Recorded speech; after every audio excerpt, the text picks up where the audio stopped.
खुदावंद के अजीम और बबरकत नाम में मेरी तरफ से सबको जैमसी की सलाम।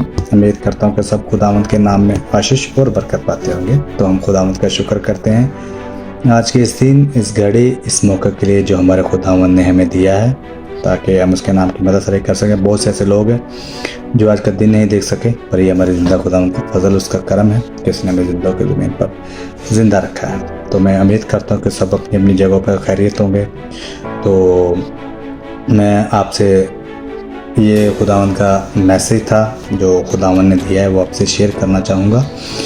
तो हम लोग देखते हैं कि हम दुनिया में रह के क्या करते हैं। हम दुनिया के हिसाब से चल रहे हैं कि हम पाखरू के हिसाब से चल रहे हैं, क्योंकि आपको मालूम है कि जो भी सिचुएशन बना पड़ा है, ठीक है, मुल्कों में क्या हो रहा है, कौमों पर चढ़ाइयाँ कर रही हैं, लड़ाइयाँ हो रही हैं, ठीक है, काल पड़ रहा है, पर ये किसकी निशानी है? आखिरत की निशानी है।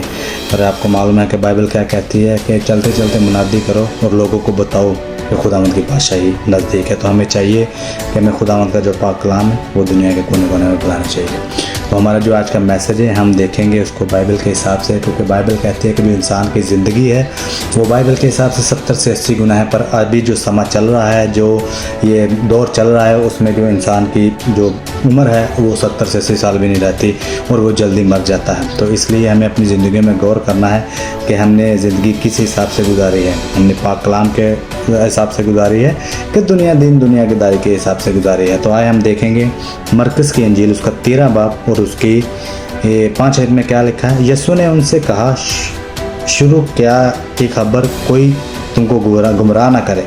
बेहतर मेरे नाम से आएंगे और कहेंगे कि वो मेरे ही मैं ही हूँ, और बहुत से लोगों को गुमराह करेंगे। और जो बहुत से लोग आएंगे, कहने का मतलब है कि जो इस दुनिया में हम रहते हैं, जो इसका खुदा है वो शैतान है, वो हमारे पास आएगा, हमको गुमराह करेगा। किन बातों से? खुदावंद के पाक कलाम से। उसको हम हमारे दिलों में जो रहेगा उसको चुरा ले जाएगा। हम जो पढ़ते हैं हमें चाहिए कि हमें उससे गौर करना चाहिए कि बाइबल हमें क्या बताती है।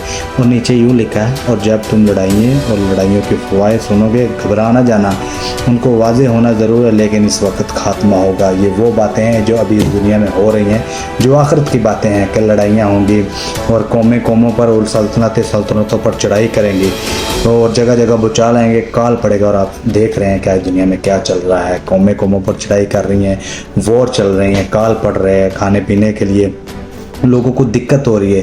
क्यों? जो लोग खुदावंद से दूर होते हैं। हमें खुदावंद से दूर नहीं होना, बल्कि उसके साथ जुड़े रहना है, उसको अपने पास बुलाना है। हम कैसे बुला सकते हैं?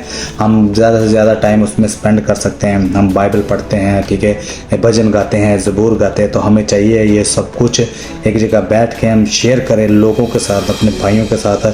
अगर ये खुदावंद ने हमें समा दिया है और खुदावंद का पाक कलाम परवाता, ये बातें मुसीबत को शुरू होंगी, लेकिन तुम खबरदार रहना, क्योंकि लोग तुमको अदालतों के हवाले करेंगे और तुम इबादत खानों में पिट जाओगे और हुक्मों और बादशाहों के सामने मेरी खातर हाजिर किए जाओगे। जब हम ये बातें किसी के साथ शेयर करते हैं तो हमें ठट्ठों में उड़ाया जाता है, ठीक है। हम लोगों के साथ ये बातें जब करते हैं तो वो लोग हमारा मजाक बनाते हैं, पर ये खुदावंद के नाम में हमें ये करना है, क्योंकि लोग हमें इसके वसीला से हमें गुमराह करेंगे, हमें बताएंगे और हमें मारेंगे, क्योंकि आजकल ये बहुत हो रहा है। तो हमें इन बातों से बचना है और खुदावंद की मदद से करनी है, और ख़ास करके दुआ करनी इस मुल्क के लिए जहाँ इसमें रह रहे हैं, ताकि खुदावंद उसको महफूज रखे, हमको भी महफूज रखे। इस पाक कलाम के वसीला से आप सब